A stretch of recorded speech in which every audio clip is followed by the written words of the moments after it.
Donc j'étais bénévole sur la compétition 3-3, j'étais avec le prestataire qui s'occupait de la présentation sportive.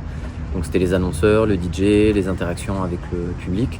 Et moi plus concrètement dans ma mission, en fait, j'étais dans le tunnel juste avant l'entrée des joueurs et des joueuses sur le terrain, donc c'était juste avant en fait qu'ils soient faits de caméra. Il y avait la possibilité en fait d'aller d'arène en arène, on pouvait avoir des billets pour n'être en fait que dans le parc urbain et pas assis dans les tribunes, ce qui permettait en fait d'avoir différents points de vue au niveau des arènes par exemple de skate, de BMX et même de 3-3.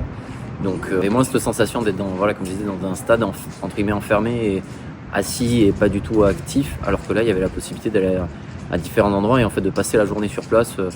Il y avait des animations, on pouvait se restaurer, on pouvait aller voir des disciplines ou ne rien faire tout simplement en plein milieu du jardin des Tuileries. Donc pour la plupart des sites sur Paris 2024, c'est quand même assez exceptionnel d'avoir eu la possibilité d'être là-bas. Le niveau de compétition, après ça c'est propre à ma discipline, mais c'est la première fois qu'il y avait du 3-3 au JO avec du public, les matchs de l'équipe de France et surtout le dernier de poule contre la Serbie où en fait il a plu des cordes le jeudi soir.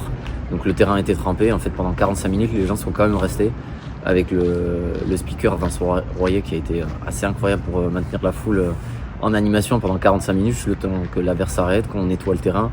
Et en fait il n'y a qu'au 3-3 qu'on vit ça. Donc, moi je suis déjà convaincu du sport, mais pour les gens qui n'ont jamais vu et moi des proches qui n'avaient jamais regardé ça, m'ont tous dit mais que c'était impressionnant à voir et qu'ils avaient vraiment aimé le format de la compétition et la discipline en elle-même. Merci Sacha. Merci Sylvie.